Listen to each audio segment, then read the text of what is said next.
Hello. Jatish जी, आवाज आ रही है क्या? हाँ। हेलो। हाँ हाँ आवाज आ रहा है? जी। ठीक, ठीक है, ठीक।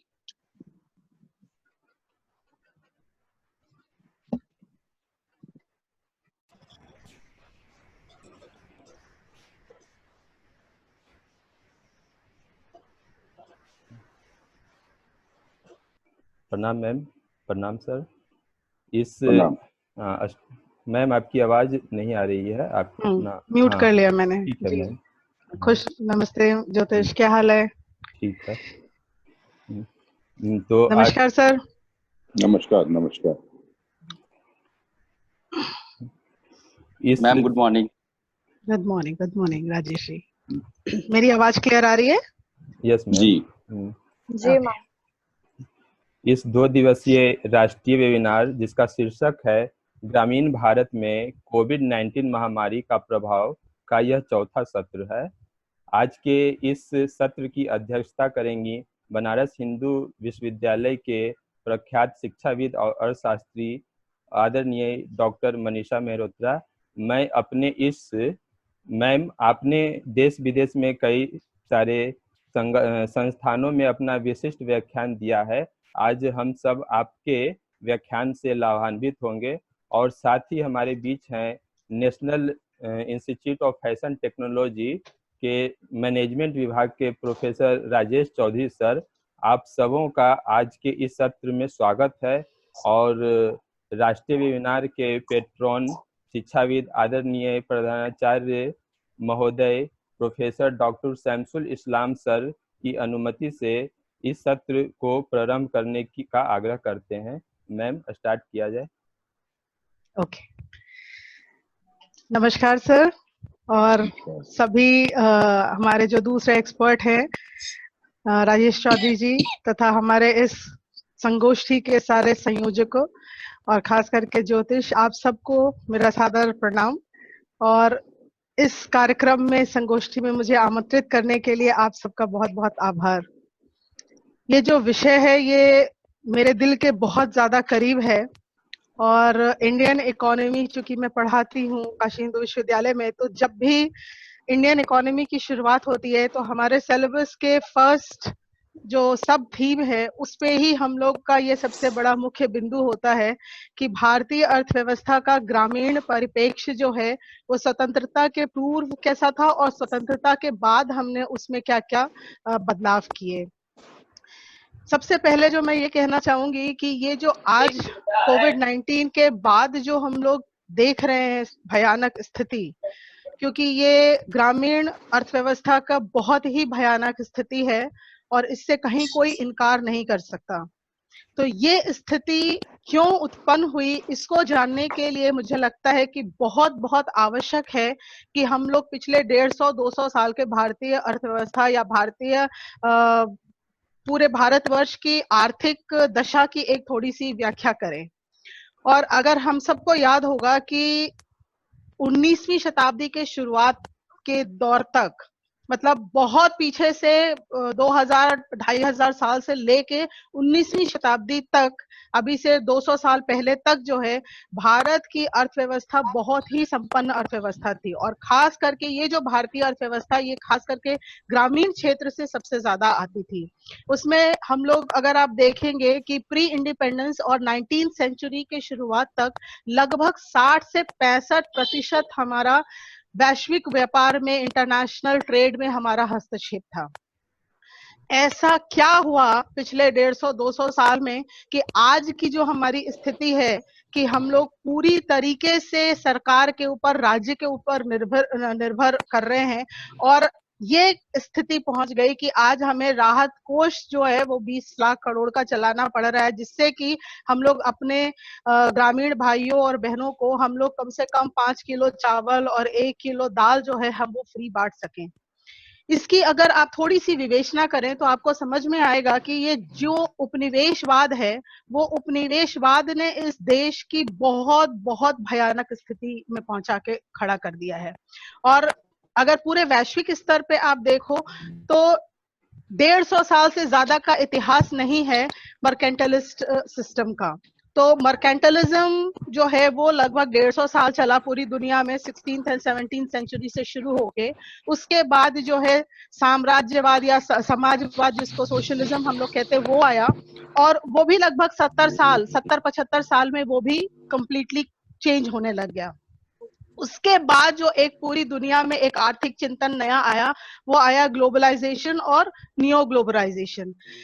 ग्लोबलाइजेशन जो है वो भी लगभग केवल 25 साल के करीब, 25 से 30 साल ही केवल वो चला, और 80 के दशक से शुरू होके वो 1998-99 में वो पहला जो है झटका लगा साउथ ईस्ट एशियन क्राइसिस का, जब 7 south east Asian tigers collapse किए, और उसके बाद थोड़ा सा संभला, और फिर 2008 में हम लोग देखते कि ग्लोबल फाइनेंशियल क्राइसिस आया। यानी कहने का मतलब कि ये जो पूरा वैश्विक थॉट है या जो पूरा वैश्विक आर्थिक चिंतन है, उसकी अगर कुल मिला के भी देखे तो 350-400 साल से ज्यादा का इतिहास नहीं है। अब 16th सेंचुरी से वो हमारे देश में आना शुरू हुआ, और आते आते अगर आप सबको याद हो कि 1858 के बाद से जब हमने क्वींस प्रोक्लेमेशन होता है, और उसके बाद हम direct British east India company से हमारा ट्रांसफर हो जाता है ब्रिटिश पार्लियामेंट के अंदर, और हम ब्रिटिश इंडिया के नाम से जाने जाते हैं, वहां इसकी सारी जड़ें जो है वो निहित है। और वो स्पष्ट 100 साल का जो अंग्रेजों का राज्य था, वो जो कॉलोनियलिज्म हिंदुस्तान ने 100 साल का देखा, वो किसी भी दुनिया के अर्थव्यवस्था में या किसी भी दुनिया के आर्थिक दशा में वैसा इतिहास आपको दिखाई नहीं देता है। और अफ्रीका हो, चाहे ऑस्ट्रेलिया हो, चाहे इवन अमेरिका जो काफी हद तक कॉलोनियलिज्म के चपेट में रहा, पर वहां भी इस तरीके का आर्थिक शोषण नहीं किया गया। और मैं अक्सर अपने क्लास में ये मजाक में, सटायर में कहती हूँ कि हिंदुस्तान, अगर भारत गरीब देश था, तो क्या भारत में अंग्रेज या जितने भी हमारे यूरोपियन कंपनीज आई थी, चाहे पोर्चुगीज हो, डच हो, फ्रेंच हो, स्पेनिश हो, ये क्या यहाँ पर हॉकी और पोलो खेलने आई थी? नहीं। भारत बहुत बहुत सशक्त और बहुत समृद्ध अर्थव्यवस्था थी, और केवल अर्थव्यवस्था नहीं थी, ये एक बहुत बड़ा भारी मिथ है जो मुझे लगता है कि ये सो कॉल्ड नियो ग्लोबल या मार्क्सिस्ट अर्थव्यवस्था या मार्क्सिस्ट चिंतन ने पूरी दुनिया में फैलाया है।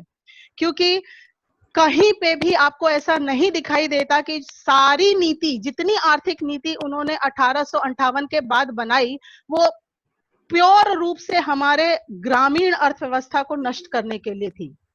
और उदाहरण के लिए मैं संक्षिप्त में 2-3 आपको बताती हूँ कि कॉमर्शलाइजेशन ऑफ एग्रीकल्चर, वाणिज्यकरण जो हमारी कृषि का हुआ, वो सबसे भयानक हमारी भूल थी। अब हम सब ये बात मान सकते हैं कि आज की जनरेशंस के लोग, हमारी वो उसमें कोई गलती नहीं है, लेकिन वो जो गलतियां हमने 150 साल पहले करी, उसका हमने 70-72 साल की आजादी के बाद सुधारने का भी कोई प्रयास नहीं किया। ये मैं आपके वेबिनार के फोरम से, आपके प्लेटफॉर्म से ये बात बहुत स्पष्ट रूप से कहना चाहती हूँ कि 70 साल में हमने ऐसा कोई आर्थिक नीति में प्रयास नहीं किया जो कि हमारे ब्रिटिश कॉलोनियल पैटर्न से भिन्न था। और अगर इंडियन इकोनॉमिक थॉट, चूंकि मैं बहुत बहुत गहन उसका मैं अध्ययन करती हूँ, तो मुझे ये बात की पूर्ण विश्वास है कि जो हमारा इकोनॉमिक मॉडल हमने शुरू किया, नेहरू मालानोबिस मॉडल जिसके नाम से हम लोग कहते हैं, तो नेहरू मालानोबिस को अगर आप बहुत ध्यान से पढ़ें तो आपको ये बात स्पष्ट रूप से समझ में आएगी कि वो प्योर कैपिटलिस्ट मॉडल था। अब 150 साल का थोड़ा सा इतिहास अगर आप उसको कोरिलेट करें तो आपको समझ में आएगा कि जब हमने 1860-65 के आसपास हमने कॉमर्शलाइजेशन शुरू किया, वाणिज्यकरण, जहां पे कि अंग्रेजों के सारे एजेंट्स गांव में जा जाके उन्होंने सारे वो जो धन संपन्न, कृषि संपन्न जितने किसान थे, क्योंकि आज भी ये हकीकत है कि मैं देख रही हूँ बहुत सारे लोगों से बात हो रही है, वो कह रहे हैं कि मैडम खाने की उतनी चिंता अभी नहीं है, क्योंकि हम लोगों ने कम से कम 6-8 महीने का राशन, 6-8 महीने का अनाज जो है वो हमने बचा के रखा है। तो इतनी गरीबी के बावजूद, जहां पे कि प्रति व्यक्ति आय इतना कम है, उसके बावजूद भी अगर किसान के घर में थोड़ा आज भी खाने का है, तो आप समझो कि 150 साल पहले जब हम इस देश से 60% हम अपने पूरे के पूरे अर्थव्यवस्था का, पूरे वैश्विक अर्थव्यवस्था में हम 60% कंट्रीब्यूट कर रहे थे, तो उस स्थिति में जो कहा जाता है कि हमारे यहाँ पे दूध की नदियां बहती थी और हमारा अन्न भंडारण हमेशा भरा रहता जाता था वो कोई बिल्कुल अतिशयोक्ति नहीं थी, वो बिल्कुल हकीकत थी। अब 150 साल में एक तो वाणिज्यीकरण किया, उसमें क्या किया उन्होंने, किसानों को मोटिवेट किया कि आप जो है खाद्यान्न मत पैदा करिए, आप जो है कैश क्रॉप कीजिए, जूट, इंडिगो, कॉटन, आप इसको पैदा कीजिए क्योंकि इससे आपको बहुत ज्यादा लाभ होगा। वो हमारी कृषि और हमारी पूरी ग्रामीण अर्थव्यवस्था को तोड़ने का सबसे पहला षड्यंत्र था। दूसरा जो बहुत मेजर काम किया उन्होंने कि वो हमारे सारे लघु उद्योग, हथकरघा उद्योग, जो हर गांव अपने आप में लगभग 6 लाख गांव जो आजादी के समय थे और आज भी लगभग मोटा मोटी उतने ही हैं, वो 6 लाख गांव, हर गांव आत्मनिर्भर था, सेल्फ सफिशिएंट इकोनॉमी थी, सेल्फ रिलायंट इकोनॉमी थी। अगर एक गांव जो है वो दूसरे गांव के साथ में अगर आदान प्रदान न भी करे तो भी हर गांव के अंदर उसके अपने हर प्रकार के आर्टिसंस थे, हर प्रकार का उनका हैंडीक्राफ्ट था, हर प्रकार का उनका व्यापार था और वो बार्टर सिस्टम के तहत बहुत अच्छा अपना आदान प्रदान करते थे। तो ये बहुत इंपॉर्टेंट समझने की बात है कि हमने वो, अंग्रेजों ने वो पूरे हथकरघा उद्योगों को नाश कर दिया, पूरा खत्म कर दिया। और वो चाहे रेलवेज का वो लेके आए, चाहे वो जितना औद्योगिकरण हुआ वो सारा का सारा इंडस्ट्रियल रिवोल्यूशन के तहत वो लेके आए। अब उसको लाने के बाद जब हमने सारे हैंडीक्राफ्ट्स, अपने लघु उद्योगों का नाश कर दिया, तो अब ये बहुत इंपॉर्टेंट समझने की बात है कि जब 1947 में हम आजाद हुए और 1950 से 51 से जब हमने इकोनॉमिक प्लानिंग शुरू करी, तो वैसी स्थिति में इस देश के लगभग 80% जनसंख्या के पास क्या विकल्प था? ये मेरा बहुत बड़ा प्रश्न है जो आज तक मुझे इतने साल की इकोनॉमिक्स पढ़ने के बाद भी मुझे आज तक समझ नहीं आया कि जब हमने नेहरू मालानोबिस मॉडल इकोनॉमिक प्लानिंग में शुरू किया तो हमने वो 80% जनसंख्या को क्या विकल्प दिया, क्योंकि उनके पास वो हाई कैपिटलिस्ट इंडस्ट्रीज में काम करने के लिए न तो दक्षता थी, न तो उस लेवल की शिक्षा थी, और न ही हमने गांव में हमने कोई दूसरा विकल्प खोला। तो हमने बहुत बड़ा हमारी मतलब पूरी जो आप देखो कि इकोनॉमिक प्लानिंग में केवल फर्स्ट 5 ईयर प्लान को छोड़ दीजिए क्योंकि उसमें हमारी मजबूरी थी कि हमने एग्रीकल्चर को, कृषि को थोड़ी प्रधानता दी, पर फर्स्ट 5 ईयर प्लान से लेके 12th 5 ईयर प्लान तक आप अगर देखिए कोई ऐसा सिंगल 5 ईयर प्लान हमने नहीं बनाया जिसमें कि हमने कृषि या हमने कृषि के रिलेटेड प्राइमरी क्षेत्र या जिसको कहते हैं कि जितने और प्राइमरी क्षेत्र के हमारे उद्योग हैं, चाहे एनिमल हस्बेंड्री हो, चाहे माइनिंग हो, चाहे हमारा पोल्ट्री हो, चाहे हमारा दुग्ध उद्योग हो, चाहे हमारा फिशरीज हो, हमने इन सब लगभग 23-24 प्राइमरी क्षेत्र के अलग अलग उद्योगों को हमने कभी भी प्राथमिकता नहीं दी। दूसरा जो सबसे बड़ा हमने भयानक जो गलती करी कि जो शिक्षा, हमारी शिक्षा पद्धति कैसी थी, वो हमारी पूरी की पूरी ग्रामीण और पूरा का पूरा शहरी संस्कृति को एक साथ जोड़ने वाली शिक्षा पद्धति थी। तो हमने 1950 से लेके, माफ कीजिएगा, अभी तक 2020 तक भी हमने ऐसी कोई शिक्षा प्रणाली नहीं बनाई है जो कि हमारे गांव से लेके शहर तक के हर इंसान को जोड़ सके। और ये अगर इसकी आप गहराई में थोड़ा चिंतन करेंगे तो आपको समझ में आएगा कि ये पूर्ण रूप से उपनिवेशवाद है। और 16th and 17th सेंचुरी का जो उपनिवेशवाद था वो पूरी तरीके से हथियार और पावर का उपनिवेशवाद था, और जो 1980s के बाद से ग्लोबलाइजेशन शुरू हुआ वो ग्लोबलाइजेशन पूरी तरीके से नॉलेज बेस्ड उपनिवेशवाद है। आज पूरी दुनिया में हम लोग बात कर रहे हैं 21st century is the century of knowledge. Now can anybody on any platform would tell me what exactly had we done to rebuild this knowledge system? हमने नॉलेज तो कहीं पे भी बिल्ड ही नहीं किया, रादर आज हम अपने अगर विश्वविद्यालयों को देखें, हम अपने कॉलेजेस को देखें तो बहुत दुर्भाग्यपूर्ण है कि ये सारे कॉलेजेस केवल और केवल ग्लोबलाइज्ड मॉडल को ही आत्मसात कर रहे हैं। अब हमने रिसेंटली पिछले 10 साल पहले, अब 2010 में हम लोगों ने भी काशी हिंदू विश्वविद्यालय में न्यू एजुकेशन मॉडल और जो हमारा नया सिलेबस और करिकुलम था उसको भी लेके आए, और आज अभी बात हो रही है, हमारे MHRD मिनिस्टर साहब बात कर रहे हैं कि हम लोग न्यू एजुकेशन पॉलिसी लेके आएंगे।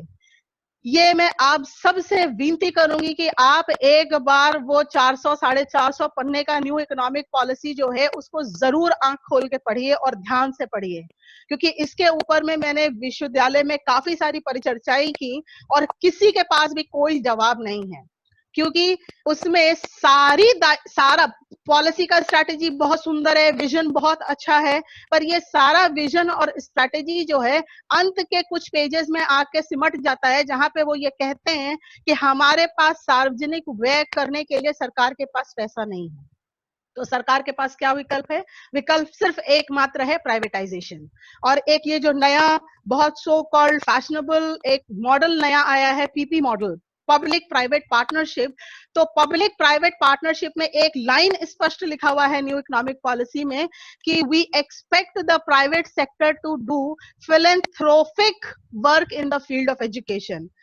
ये मुझे बहुत बहुत हास्यास्पद लगता है, क्योंकि ये बात को मैंने कई फोरम पे उठाया और कई बड़े बड़े नेताओं के सामने भी इस बात को मैंने रखा कि आप एक्सपेक्ट करते हैं कि इस देश के जो कॉर्पोरेट सेक्टर है वो फिलेंथ्रोपी का कार्य करेगा सामाजिक क्षेत्र में, वो भी खास करके जो दो सबसे महत्वपूर्ण क्षेत्र है शिक्षा और स्वास्थ्य, वहां आप फिलेंथ्रोपी का एक्सपेक्ट करते हैं, वो भी किससे? कॉर्पोरेट सेक्टर से। पूरी दुनिया जानती है कि कॉर्पोरेट्स जो है वो कभी भी फिलेंथ्रोपी का कार्य नहीं कर सकते। पूरी धरती पे मैं ये चैलेंज के साथ कह सकती हूँ कि टाटास के जैसा कॉर्पोरेट और दूसरा कोई कॉर्पोरेट नहीं है। टाटास एकमात्र ऐसे प्राइवेट सेक्टर है जो कि ट्रू सेंस में फिलैंथ्रोपी करते हैं, पर उनके अलावा कोई एक आप मुझे कॉर्पोरेट बता दीजिए जो बिना अपने लाभ के लिए कार्य करता हो। अब अगर मेरा प्रश्न बहुत स्पष्ट है कि अगर ये जो 1% CSR था हमारा कॉर्पोरेट सोशल रिस्पॉन्सिबिलिटी जो नेट इनकम से हम लोग ले रहे थे, अब वो बढ़ के 2% हो गया, तो आपको और मुझे ये क्या लगता है कि 2% CSR के नेट प्रॉफिट से इस देश के 130 करोड़ जनसंख्या को हम सामाजिक सुरक्षा प्रदान करेंगे? क्या हम इस देश की जनसंख्या को वर्ल्ड क्लास लेवल का हम एजुकेशन प्रोवाइड करेंगे? क्या हम वर्ल्ड क्लास लेवल का स्वास्थ्य सेवाएं प्रोवाइड कर सकते हैं? कतई नहीं कर सकते। ये बिल्कुल जिसको कहना चाहिए यूटोपियन एक मॉडल है, एक यूटोपियन समाज को एक सुनहरा सब्ज बाग दिखाने का एक हथियार है, हथकंडा है, स्पष्ट रूप से अगर कहूं तो। और ये बहुत स्पष्ट है कि जो पिछले हम लोगों ने मतलब अभी की सरकार आने के पहले तक 2014-15 तक 1950-51 से 14-15 तक का जो हमने बहुत बड़ा ब्लंडर किया कि हमने कभी भी सामाजिक क्षेत्र को खास करके शिक्षा और स्वास्थ्य केवल शहरी लोगों के लिए इंपॉर्टेंट नहीं है, सबसे ज्यादा इस देश के 80% वो जनसंख्या के लिए इंपॉर्टेंट है जो गांव में रहते हैं। आपको और हमें बहुत बेहतर स्थिति पता है, और खास करके जो लोग सुन रहे होंगे जो गांव से आते हैं उन्हें बहुत स्पष्ट पता है कि किस तरीके का किस सरकारी स्कूल की क्या स्थिति है, वहां प्राथमिक शिक्षा के स्वास्थ्य केंद्रों की क्या स्थिति है, बताने की आवश्यकता नहीं है। तो अब आप और हम इस बात पे ये सोचने पे बहुत मजबूर हैं कि जो नई नीतियां आ रही हैं, और खास करके मैं स्पष्ट स्वास्थ्य और शिक्षा की नीतियों पे मैं बहुत ज्यादा चिंतित हूं, क्योंकि मैंने बहुत जगह प्रश्न किया कि सरकार अपने दायित्व से पीछे नहीं भाग सकती, क्योंकि ये मुझे स्पष्ट लग रहा है कि हर जगह हम प्राइवेटाइजेशन की बात कर रहे हैं और हमारे पास खर्च करने के लिए पैसे नहीं है, इसलिए हम सब कुछ प्राइवेटाइजेशन के ऊपर थोप दें। अब आप इसका दुष्परिणाम ये समझिए कि अगर हम प्राइवेटाइजेशन की ओर ही अगर जाते हैं, मैंने ये बहुत बड़े एक प्लेटफॉर्म पे 500 BHU के टीचर्स, हेड्स, डीन, डायरेक्टर्स मौजूद थे और मैंने अकेले ये प्रश्न खड़ा किया था, और जो जवाब दे रहे थे वो न्यू एजुकेशन पॉलिसी के बनाने वाले निर्माता में से एक हैं, और उनके पास बिल्कुल जवाब नहीं था। मैंने खड़े होकर उनसे यही पूछा था कि पहली चीज की फिलैंथ्रोपी कभी करेगा नहीं प्राइवेट सेक्टर, दूसरा बहुत इंपॉर्टेंट, अगर तो फिलैंथ्रोपी और CSR से ही, प्राइवेट सेक्टर से ही हमें सारा शिक्षा और स्वास्थ्य और सारा सामाजिक क्षेत्र, 5 जो प्रमुख क्षेत्र हैं, sanitation, health and hygiene, rural infrastructure और साथ में रूरल टेलीकम्युनिकेशंस, तो ये जो शिक्षा स्वास्थ्य के साथ ये 5 क्षेत्र जो हमारे आते हैं सामाजिक क्षेत्र में, अगर ये पांचों को आप कहते हो कि ये प्राइवेटाइजेशन के थ्रू ही संभव है क्योंकि हमारे पास पैसा नहीं है, तो फिर 26 लाख करोड़ का, नियरली 27 लाख करोड़ का बजट किस चीज का है? अगर सारा कुछ हमें प्राइवेटाइजेशन के साथ ही करना है, जो 2020 का बजट आया था, अगर आपने देखा हो 27 लाख करोड़ का बजट है, उस बजट में फिर हम कितना जो है सामाजिक क्षेत्र के लिए काम कर रहे हैं। इसका मतलब ये बहुत स्पष्ट है कि हाथी के दांत दिखाने के कुछ और हैं, खाने के कुछ और हैं, क्योंकि बहुत ज्यादा इंपॉर्टेंट है ये जानना और ये समझना कि हम लोग जो 150-200 साल का जो उपनिवेशवाद के बाद उन्होंने शिक्षा नष्ट कर दी हमारी, जो शिक्षा पद्धति इस देश में नहीं इस पूरी दुनिया में जानी जाती थी, ऐसे ही नहीं हमने 2500 साल पहले नालंदा और तक्षशिला और विक्रमशिला जैसी यूनिवर्सिटीज खड़ा की थी। आज आप हमें कह रहे हो कि ग्लोबल लेवल का एजुकेशन बनाएंगे। कौन सा ग्लोबल लेवल है? ग्लोबल लेवल यानी कि आप वो पॉलिसीज लाना चाहते हो जो WTO और IMF और वर्ल्ड बैंक हमें बताएगा कि कैसे हम अपने यहाँ के लगभग 85 करोड़ जनसंख्या, क्योंकि 85 करोड़ जनसंख्या जो है वो बहुत यूथ पॉपुलेशन है, यंग पॉपुलेशन है, तो लगभग 80 से 85 करोड़ जनसंख्या जो है उसको आप अपने इंडस्ट्रीज के लिए, अपने इंडस्ट्रियल रिवोल्यूशन के लिए कैसे उसका दोहन करेंगे, वो नीति आप लेके आना चाहते हो। तो वो मुझे लगता है अब धीरे धीरे इस देश में जागरूकता आ रही है। इस देश का हर एक नागरिक को इतना सक्षम होना पड़ेगा। अगर आप और हम नहीं हैं तो हर आदमी को ये विचार करना पड़ेगा और एक जन मुहिम खड़ी करनी पड़ेगी कि हम अपने अपने स्तर से हम हर वो जगह अपने से जो ऊपर है उसको क्वेश्चन कर सके। क्योंकि अगर हम क्वेश्चन नहीं करेंगे, और मुझे लगता है कि अब वही वाली स्थिति है कि अगर हमने उस समय हमने आंदोलन नहीं किए होते तो हम आज आजाद देश में पैदा नहीं होते। पर अगर हम आजाद देश में पैदा हुए हैं और ये जो आजादी हमें बहुत कीमतों के साथ मिली है, तो उस आजादी को हमें बचाना बहुत आवश्यक है। क्योंकि अगर आज हम लोग कुछ एक्शन नहीं लेते, हम इसके बारे में लेने का प्लान नहीं करते, तो मुझे लगता है कि आगे आने वाले समय में हमारे जो बच्चे हैं, हमारी जो भविष्य की पीढ़ियां हैं, वो कल हमको दोष देंगी। क्योंकि ये जो 70 साल में जो हमने आर्थिक नीतियां बनाई वो इतनी, जिसको कहना चाहिए कि गलत थी। अब आप पूछोगे कि इसका विकल्प क्या है, तो मुझे हमेशा से ये मेरा मानना रहा है कि नेहरू मालानोबिस मॉडल इंडस्ट्रियलाइजेशन के लिए बहुत आवश्यक था, परंतु उसमें जैसे हमने इस देश में सबसे बड़ा जो हमने एक्सपेरिमेंट किया, और मैं बहुत गर्व के साथ हमेशा कहती हूँ कि भारत ने दुनिया को मिक्स्ड इकोनॉमिक प्लानिंग की एक नई संरचना प्रदान की है। और आज पूरी दुनिया में चाहे वो सोशलिज्म हो या कैपिटलिज्म हो, वो पूरी तरीके से कैपिटलिस्ट नहीं है ना पूरी तरीके से सोशलिस्ट है। आज पूरी दुनिया, चाहे अमेरिका हो, चाहे रशिया हो, चाहे चाइना हो, सब कहीं ना कहीं मिक्स्ड इकोनॉमी को फॉलो कर रहे हैं। हम सब लोग उसके चैंपियंस हैं। भारतीय उसके लिए बहुत गौरवान्वित महसूस करना चाहिए कि हम लोगों ने 1950-51 में मिक्स्ड इकोनॉमिक प्लानिंग की शुरुआत की।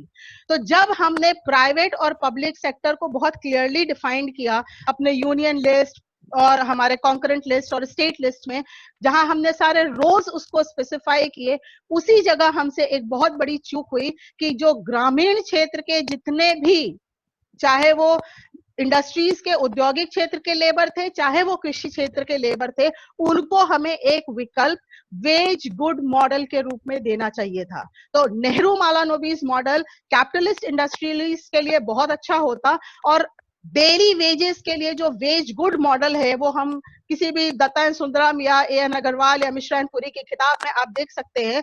वो मॉडल जो है, उस मॉडल को भी हमें मिक्स्ड इकोनॉमिक मॉडल में इनकॉर्पोरेट करना चाहिए था। अगर काश हमने वैसा किया होता तो वो जो 70-80% जनसंख्या जो बिल्कुल बेरोजगार हो गई, और जिसकी वजह से सबसे बड़ा नुकसान क्या हुआ, एक तो वो बेरोजगारी की तरफ बढ़ते चले गए, और ये जो आज हम लोग इकोनॉमी में बहुत, जिसको कहना चाहिए शर्म भी नहीं आती अधिकतर हम शिक्षकों को वो पढ़ाते हुए, कि भारत आज भी क्रॉनिक पॉवर्टी से जूझ रहा है। 3 ही तो बड़े हमारे समस्याएं, क्रॉनिक पॉवर्टी से जूझ रहा है, असमानता से जूझ रहा है, और बेरोजगारी जो है वो बढ़ती जा रही है। अब ये तीनों समस्याएं एक दूसरे के साथ इंटरलिंक्ड हैं, और ये इसलिए इंटरलिंक्ड है क्योंकि इसका हमने विकल्प कभी खोजा ही नहीं, ना खोजने का प्रयास किया, और आज भी हम नहीं कर रहे। ये जो केवल हम आत्मनिर्भर बनाने के लिए पैकेजेस दे रहे हैं, ये तो बहुत आवश्यक है, क्योंकि ये उनको एक कहना चाहिए सांस लेने के लिए थोड़ा उनको राहत पहुंचाएगा, लेकिन इस राहत के साथ साथ ये बहुत जरूरी है कि हम उनके लाइवलीहुड के लिए, उनके जीवन यापन के लिए हम क्या आर्थिक मॉडल उनको दें जिससे कि वो अपनी डिग्निटी के साथ ये जीवन को आगे ले चले। इसके लिए कोई बात नहीं कर रहा। तो मुझे लगता है कि ऐसे जो नेशनल वेबिनार्स हैं, यहाँ पर हमें ऑल्टरनेट मॉडल्स की बहुत ज्यादा आवश्यकता है। मैं आप लोगों को एक चीज दिखाना चाहूंगी कि ये एक पुस्तक है मेरे पास जिसको कि मैं बहुत समय से पढ़ रही हूँ, और आप इस पुस्तक का नाम है Kautilya the real founder of economics. ये प्रोफेसर बलबीर सिंह सिहाग जी की किताब है। और बलबीर सिंह सिहाग जो है वो कोई छोटे मोटे अर्थशास्त्री नहीं है, वो MIT में, Massachusetts institute of technology Boston में वो कार्यरत हैं। और बलबीर सिंह सिहाग जी की छोटी सी स्टोरी ये थी कि वो जब इन्होंने 2014-15 में ये पुस्तक लिखी और उसके बाद वो पूरे अमेरिका में घूमे, कोई एक सिंगल पब्लिशर उनको नहीं मिला जो इस बात पे तैयार हो ये कहने के लिए, क्योंकि उन्होंने इसमें बहुत कहा है, स्पष्ट रूप से कहा है कि Adam Smith was not the real founder of economics, Maharshi Chanakya was the real founder of economics. Now, the whole of American publishers denied it. कोई इस बात को छापने के लिए तैयार नहीं था। फिर वो अमेरिका से यूरोप में गए, ग्रेट ब्रिटेन, फ्रांस, जर्मनी, बहुत सारे पब्लिशर से वो मिले, पर कोई ये पुस्तक को छापने के लिए तैयार नहीं था। सबका ये कहना था आप उसमें से चाणक्य रियल फाउंडर थे इकोनॉमिक्स के, ये वर्ड हटा दीजिए, हम छाप देंगे। पर उन्होंने कहा कि नहीं, ये संभव नहीं है, क्योंकि ये पूरा आधार जो है, पूरा भारतीय अर्थ चिंतन का आधार जो है, और वो भारतीय अर्थ चिंतन जो है वो हमारे पूरे धर्म के ऊपर आश्रित है, हमारे पूरे समुदाय के ऊपर आश्रित है। तो जन जन से किस तरीके से हमने इनफैक्ट पहला फैमिली, तो आज भी जो अगर आप देखिए हमारी पूरी अर्थव्यवस्था जो है वो केवल अर्थव्यवस्था नहीं है, वो हमारा पूरा लाइफ स्टाइल है। तो फैमिली से जन मतलब समाज, और समाज से जनपद, और जनपद से यानी डिस्ट्रिक्ट, और डिस्ट्रिक्ट से पूरा राष्ट्र की जो परिकल्पना थी, ये महर्षि चाणक्य ने अर्थशास्त्र में दिया था। जो आप सोचिए कि 3rd सेंचुरी BC में इतना महत्वपूर्ण लिपि थी जिसके कि कुछ ही अंश अभी भी उपलब्ध हैं, और वो सबसे बड़ा पॉलिटिकल इकोनॉमिक ट्रीटीज आज भी है इस धरती का हिस्सा। लेकिन अफसोस ये है कि हम लोग काशी हिंदू विश्वविद्यालय से लेके इस देश के 1000 यूनिवर्सिटीज और कॉलेजेस में कहीं पे भी हम चाणक्य को नहीं पढ़ते और ना पढ़ाते हैं। ना कहीं हम गोपाल कृष्ण गोखले को पढ़ते हैं, ना कहीं हम दादा भाई नरोजी को पढ़ते हैं, ना कहीं हम RC दत्ता को पढ़ते और पढ़ाते हैं, ना कहीं हम आज भी जो आज हमारे कंटेम्प्रेरीज, आप में से बहुत सारे लोग होंगे शायद उन्होंने सुना हो कि गुरुमूर्ति जी को हम कितने सारे लोग सुनते और फॉलो करते हैं। अगर आप उनको सुने और पढ़ें तो ये केवल प्राचीन बातें नहीं है, ये आज भी उतनी ही रेलेवेंट है। 27 पेज का डॉक्यूमेंट है महामना पंडित मदन मोहन मालवीय जी का, जो BHU की आर्काइव में रखा हुआ है, जिसमें उन्होंने इंडस्ट्रियल रेजोल्यूशन के बारे में बात की कि किस प्रकार का इंडस्ट्रियल रेजोल्यूशन होना चाहिए। अगर गांधी जी का ट्रस्टीशिप के बारे में बात करें तो हम लोग 2-4 अलग और सेमिनार्स कर सकते हैं। तो कहने का तात्पर्य कि वो सारे जो आर्थिक भारतीय चिंतक हैं, वो केवल आर्थिक चिंतक नहीं थे। ये भी एक बहुत बड़ा मिथ है कि हमने पूरी दुनिया को एक अलग अलग सोचने के कंपार्टमेंटाइज सिस्टम में बांट रखा है। आपका सोशियोलॉजी का काम है, आप केवल सोशियोलॉजी पढ़िए, आपका साइकोलॉजी का काम है, आप साइकोलॉजी पढ़िए, पर ऐसा नहीं है।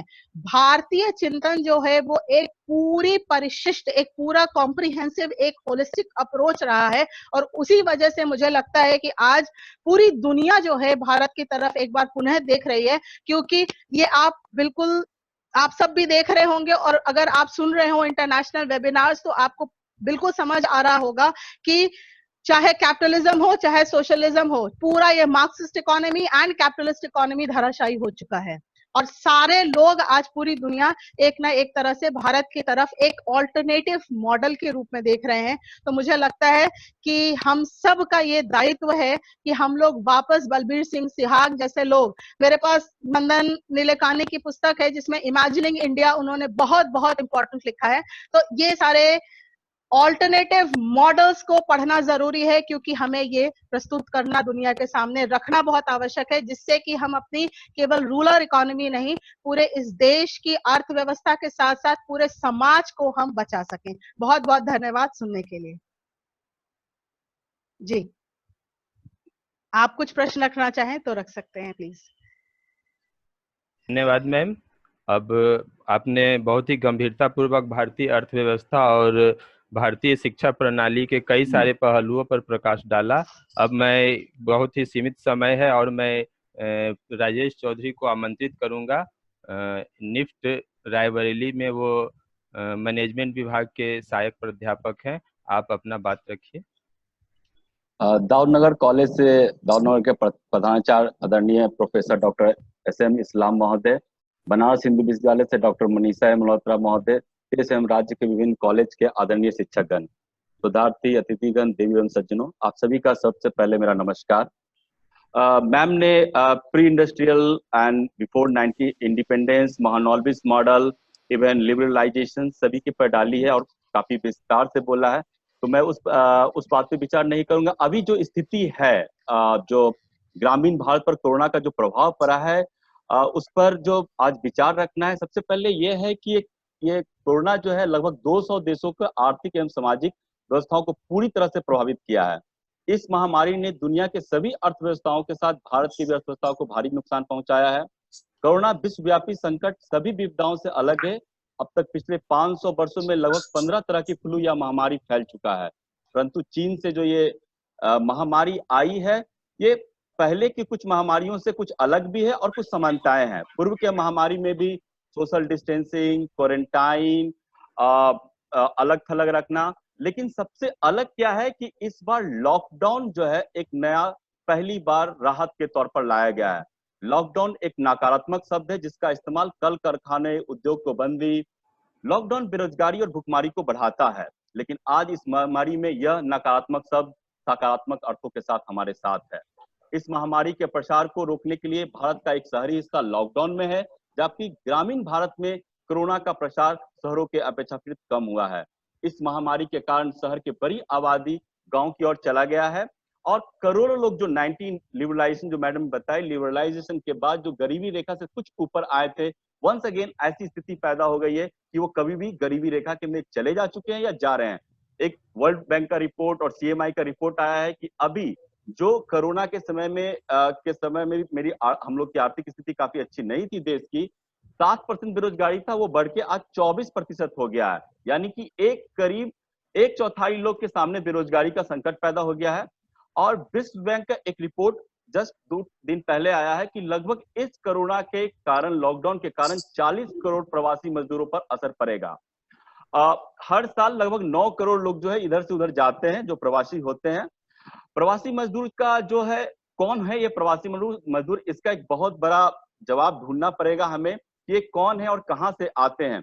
एक आजीविका नाम का एक रिपोर्ट है जिसका मैं अध्ययन कर रहा था, उससे पता चला कि एक प्रवासी मजदूर जो है, जिसमें सबसे अधिक 2 करोड़ लोग कंस्ट्रक्शन सेक्टर में मिलता है रोजगार, 4 करोड़ लोगों को जो है घरेलू काम में मिलता है और 125 करोड़ लोग जो है टेक्सटाइल सेक्टर में है, और ईट भट्टों में लगभग 1 करोड़ है।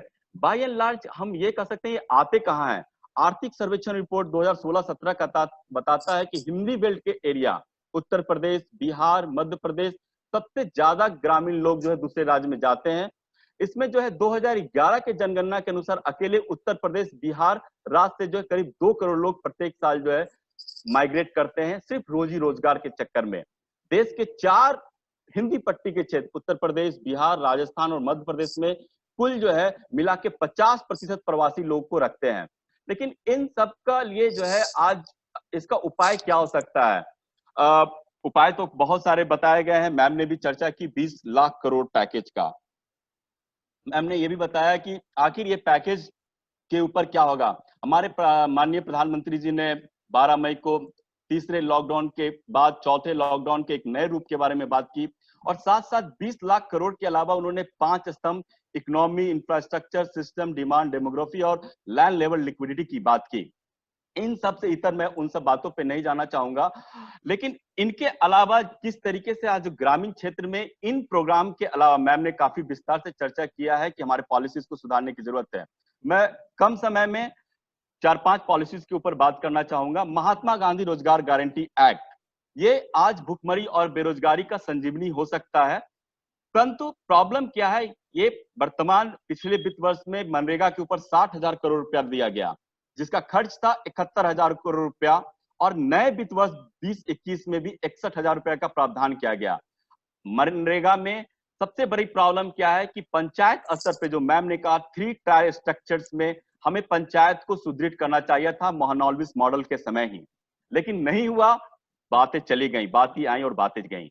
लेकिन अब क्या प्रॉब्लम है, जो नए सिचुएशन आ रहे हैं, मनरेगा में इलेक्ट्रॉनिक मास्टर रोल क्रिएट होता है, और उस इलेक्ट्रॉनिक मास्टर रोल से कितने ग्रामीण हमारे परिचित हैं, ये एक बहुत बड़ा प्रॉब्लम है। न रोजगार समय पे मिलता है, न पैसा। दूसरा, स्मार्ट गांव। अब समय आ गया है कि गांव का अधिग्रहण हो, उससे रोजगार भी सृजित होगा और पलायन भी रुकेगा। दूसरा, बहुत पहले हमारे अभी जो वर्तमान सरकार है, इनके द्वारा ही एक पॉलिसी लाई गई थी, यूविन, मतलब यूविन जो था सभी के लिए, सभी जितने 47 करोड़ मजदूरों के लिए यूनिक आइडेंटिफिकेशन नंबर दिया जा रहा था वर्कर के लिए, लेकिन आज तक उस पे ना सरकार ने बात की है, ना ही अभी तक उस पे कोई काम हुआ है। अब जरूरत है कि उसके ऊपर हम थोड़ा सा बात करें। अंतरराज्यीय प्रवास परिषद की स्थापना तुरंत करनी चाहिए, क्योंकि माइग्रेशन अभी तो हो सके रुक जाए कुछ दिनों के लिए, लेकिन वंस अगेन ये समय आएगा। तो देश को इस समय प्रवासी कामगारों को पीड़ा को समझते हुए इंटर स्टेट माइग्रेशन काउंसिल की स्थापना तुरंत करना चाहिए। दूसरा, सामाजिक सुरक्षा portability, one nation one ration card की चर्चा लगभग 5 साल से हो रही है, लेकिन उसके ऊपर अभी तक कुछ नहीं हो पाया। दूसरा, आज जो हमारा अन्नदाता है एपीएमसी, इसके ऊपर एमएस स्वामीनाथन की एक कई रिपोर्टें आ चुकी है कि इसमें सुधार की जरूरत है। सीटी कॉस्ट, ए2 कॉस्ट, कई तरीके के फॉर्मूले दिए गए हैं, लेकिन आज तक हमें उन अन्नदाताओं के क्या, आज अभी भी आप डेयरी का रेट देखिए तो बहुत कम है। सो कम समय में मैंने जो बताया कि इंटर काउंसिल माइग्रेशन की बहुत स्थापना की जरूरत है, एपीएमसी की सुधार की जरूरत है। Mid day meal, not only all, मैं निफ्ट से बिलोंग करता हूं, हथकरघा और हस्तशिल्प, ये दो ऐसा उद्योग है जिसको अभी भी market size before corona, that is a $600 billion market size, and India is standing on only 3%। Still एक बहुत बड़ा गैप है। जो मैम बात कर रही थी कि महानॉल्विस मॉडल में जो गलतियां हुई थी, उस गलतियों को अब समय आ गया है कि सुधारें, जिससे माइग्रेशन को भी रुकेगा। तो बहुत कम समय है, इसलिए मैं बहुत बहुत पुनः मैं सभी को धन्यवाद देता हूं। और एक चार्ली चैंपियन ने कहा था, इस निर्मम दुनिया में कुछ भी अस्थाई नहीं है, हमारी भी परेशानियां आई हैं और ये भी अस्थाई नहीं है, हमें आगे बढ़ना होगा। Thank you very much.